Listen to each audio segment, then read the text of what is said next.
भानगढ़ का किला विश्व भर में प्रसिद्ध है, जहां लोगों का मानना है कि यहाँ भूतों का बसेरा है और सूरज ढलते ही यहाँ आत्माएं जाग जाती है। भानगढ़ किले को भूतों का किला भी कहा जाता है, जिसका नाम सुनते ही कई लोग डर भी जाते हैं। इस किले को भूतों का भानगढ़ कहा जाता है। ये किला राजस्थान के अलवर जिले में स्थित है। बताया जाता है कि आज भी रात के समय में इस किले में पायल की झनकार गूंजती है। इस किले में जो भी जाता है वह वापिस नहीं आता, और अगर आ भी जाता है तो इस लायक नहीं रह पाता कि वह अपना जीवन सुकून से जी सके। माना जाता है कि इस किले का निर्माण मान सिंह के छोटे भाई राजा माधो सिंह ने 17वीं शताब्दी में करवाया था। राजा माधो सिंह उस समय अकबर के सेना में जनरल के पद पर तैनात थे। उस समय भानगढ़ की संख्या करीब 10,000 थी। चारों तरफ से पहाड़ों से घिरे इस किले में बेहतरीन शिल्प कलाओं का प्रयोग किया गया है। इसके अलावा इस किले में भगवान शिव, हनुमान आदि के बेहतरीन और अति प्राचीन मंदिर विद्यमान है।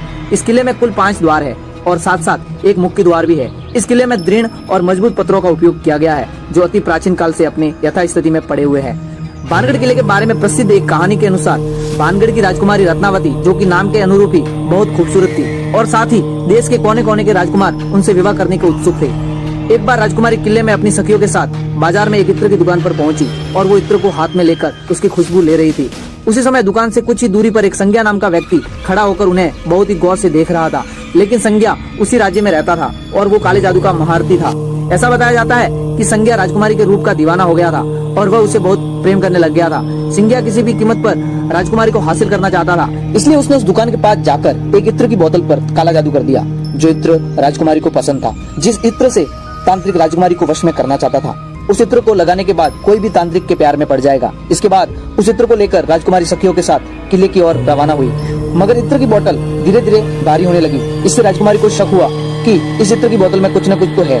राजकुमारी रत्नावती ने उस इत्र की बोतल को उठाया, लेकिन उसे वही के पास के एक पत्थर पर पटक दिया। पत्थर पर पटकते ही वो बोतल टूट गया और सारा इत्र उस पत्थर पर बिखर गया। इसके बाद से ही वो पत्थर फिसलते हुए उस तांत्रिक के पीछे चल पड़ा और तांत्रिक को उस पत्थर ने कुचल दिया। इस कारण उसकी मौके पर मौत हो गई। मरने से पहले तांत्रिक ने श्राप दिया कि इस किले में रहने वाले सभी लोग जल्दी मर जाएंगे और वो दोबारा जन्म नहीं ले सकेंगे, और ताउम्र उनकी आत्मा इस किले में भटकती रहेगी। क्या यही वो राज था जिसके बाद से भानगढ़ का किला भूतिया बन गया? आपकी इस कहानी पर क्या राय है, हमें कमेंट करके जरूर बताएं। तब तक के लिए आप अपना ध्यान रखिएगा। जय हिंद, जय भारत।